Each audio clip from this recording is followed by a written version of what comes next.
Hi friends, ഇന്നത്തെ video എന്നുള്ളത് നമ്മുടെ റംബൂട്ടാനെ കുറിച്ചിട്ടാണ്. അപ്പോൾ ഇതിന് മുന്നേ ഒരു വർഷം മുമ്പ് ഇതുപോലൊരു വീഡിയോ ചെയ്തിരുന്നു. ഇത് നമ്മുടെ മുറ്റത്തുണ്ടായിട്ടുള്ള റംബൂട്ടാൻ, ഇത് ആദ്യമായിട്ടുണ്ടായ പഴുത്ത റംബൂട്ടാനാണ്. അപ്പോൾ ഇത് പല ആളുകളും പറയുന്നുണ്ട് റംബൂട്ടാൻ പിടിക്കുന്നില്ല, അതിൻ്റെ അകത്ത് കായ് ആവുന്നില്ല എന്നൊക്കെ ഉണ്ട്. അപ്പോൾ നമുക്ക് ഇതിൻ്റെ അകത്ത് എങ്ങനെയാണ് ഒരു നല്ല രീതിയിൽ കായ് ഉണ്ടാക്കിയെടുക്കാമെന്നൊക്കെ. ഇതിപ്പോൾ കണ്ടില്ലേ, ഇത് നിറച്ചുണ്ടായിട്ടുണ്ട്. ഇതിപ്പോൾ ആയി വരുന്നതേ ഉള്ളൂ. ചിലയിടത്തൊക്കെ നിറച്ചും ആയിട്ടുണ്ടാവുമായിരിക്കും. ഇപ്പം ഇതിപ്പോൾ ആയി വരുന്നേ ഉള്ളൂ. 1-2 അങ്ങനെ പഴുത്തായുള്ളൂ. ഇതിപ്പോൾ കുഞ്ഞാണ്, ചള്ളെന്ന് പറയില്ലേ നമ്മൾ, ഏറ്റവും ചെറുതാണ്. ഇതിപ്പോൾ പൂവൊക്കെ ഇതൊക്കെ ആയി വരണം, അത്രയേ ഉള്ളൂ. അപ്പോൾ ഇതൊന്ന് പിടിച്ച് കിട്ടാനുള്ള ട്രിക്കിനെ കുറിച്ച് നമുക്ക് സംസാരിക്കാം. അപ്പോൾ ഇതൊന്ന് പിടിച്ച് കിട്ടണമെങ്കിൽ റംബൂട്ടാൻ്റെ തൈ നമ്മൾ നല്ല രീതിയിലൊന്ന് പിടിച്ച് കണ്ടില്ല, ഇതിപ്പോൾ ചുമന്ന് വന്ന് ഇരിക്കുന്നതാണ്. ഇത് പഴുത്തിട്ടുണ്ട്. സൂപ്പർ ടേസ്റ്റാണ്, നിറയെ ഉണ്ടാവും. ശരിക്കും പറഞ്ഞാൽ ഒരു ചാക്ക് നിറയെന്ന് പറഞ്ഞ പോലെ കിട്ടും. അപ്പോൾ ഇത് ഉണ്ടാവണമെങ്കിൽ നമ്മൾ ആദ്യം ഇതൊന്ന് പിടിച്ച് കിട്ടണമെങ്കിൽ നന്നായി വെള്ളം ഒഴിക്കണം. അപ്പോൾ മഴക്കാലത്ത് അതിൻ്റെ ആവശ്യം വരുന്നില്ല, നല്ല രീതിയിൽ വെള്ളം ഒഴിച്ച് കൊടുക്കുക. ഇതിന് വളം ഇട്ട് കൊടുത്തിരിക്കുന്നത് ചാണകവളമാണ്. പച്ച ചാണകമുണ്ട്, അതുപോലെ ചാണകപ്പൊടിയും ഉപയോഗിച്ചിട്ടുണ്ട്, പിന്നെ എല്ലുപൊടിയും കൂടി ഇട്ട് കൊടുത്തിട്ടുണ്ട്.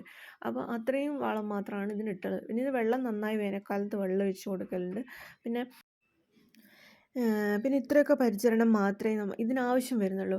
പിന്നെ അത് നമ്മളെ ഈ ബഡ് തൈകൾ ആയതുകൊണ്ട് കുറച്ചും കൂടെ ബെറ്ററായിട്ട് വരും.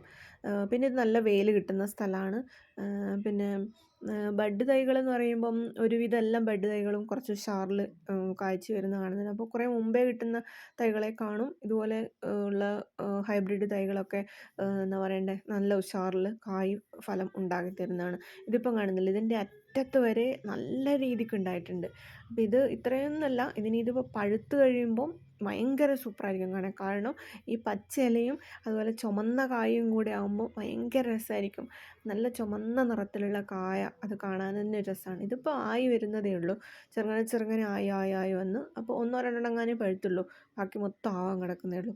അപ്പം അത്രയും നല്ല എന്താ പറയുക, സൂപ്പറാണിത്. അപ്പോൾ ചെറിയൊരു രീതി നമ്മൾ സ്റ്റാർട്ടിങ്ങിൽ കുഞ്ഞു തയ്യാകുന്ന സമയത്ത് അത്യാവശ്യം വളപ്രയോഗങ്ങളൊക്കെ കൊടുത്ത് ഇതിനൊന്ന് മെയിൻറ്റെയിൻ ചെയ്ത് കൊണ്ടുവന്നാൽ പിന്നെ അതങ്ങനെ പോയിപ്പോകുന്നില്ല. എല്ലാ വർഷവും എന്ന് പറഞ്ഞാൽ അത്രയും നമുക്ക് എന്താ പറയുക, പറിച്ച് തീരാത്ത അത്രയും കായ്കൾ കഴിഞ്ഞ പ്രാവശ്യത്തേനല്ലോ അത്രയും കിട്ടിയിട്ടുണ്ട്. പിന്നെ അതിന് വെള്ളം അത്യാവശ്യമാണ്.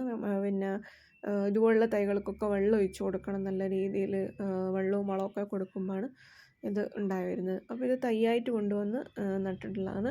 അപ്പോൾ ഇത് കാണുന്നില്ലേ, അപ്പോൾ ഇത് ചെറുതാണ്, ഇതൊന്നും കഴിക്കാനായിട്ടില്ല. ഇത് കുറച്ചും കൂടെ വലിപ്പം വെക്കും, വലിപ്പം വെച്ച് ഒന്ന് ഉഷാറാവണം. അപ്പോൾ പിന്നെ നല്ല പഴുപ്പ്, നമ്മൾ കഴിക്കാൻ പറ്റുന്ന പരുവെന്ന് പറയുന്നത് നല്ല ചുമന്ന് പഴുത്ത് ആ ഒരു പരുവത്തിലാവുമ്പോൾ മാത്രമേ നമുക്കിത് കഴിക്കാൻ പറ്റുന്നുള്ളൂ. അപ്പോൾ അത്രയും കാര്യങ്ങളാണ്. അപ്പോൾ ഇതിനെക്കുറിച്ച് ഞാൻ മുന്നേ ഒരു വീഡിയോ ചെയ്തിട്ടുണ്ടായിരുന്നു. ഇനി നമുക്കിത് അടുത്തത് ഇത് പഴുത്തായിട്ടാകുമ്പോൾ ചുമന്നെല്ലാം ആയി വരുമല്ലോ, അപ്പോൾ അത് ഭയങ്കര ഭംഗിയായിരിക്കും കാണാൻ. അപ്പോൾ ആ ഒരു സമയത്ത് ഞാനിത് വീഡിയോ എടുത്തിടാവുന്നതാണ് കേട്ടോ. ഇതിപ്പം കാണാൻ നമുക്ക് പല ആളും പറയുന്നുണ്ട്, ഇത് വന്നവരൊക്കെ ചോദിക്കലുണ്ട് ഇതെങ്ങനെ പിടിച്ച് കിട്ടിയെന്ന്. ഇത് അത്യാവശ്യം നല്ലോണം ആ ചെറിയ സമയത്ത് നല്ലോണം നോക്കിയാൽ പിന്നെ അങ്ങനെ വലിയൊരു വളത്തിൻ്റെ ആവശ്യം അങ്ങനെയൊന്നും വരുന്നില്ല.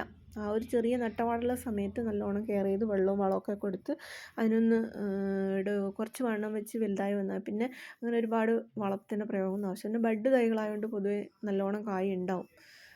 അപ്പോൾ അങ്ങനെയാണ്. ഇന്ന് പിന്നെ മഴയൊക്കെ ഉള്ള ദിവസമാണ്. അപ്പോൾ എൻ്റെ ചാനൽ ആദ്യമായി കാണുന്നവരുണ്ടെങ്കിൽ സബ്സ്ക്രൈബ് ചെയ്യണം.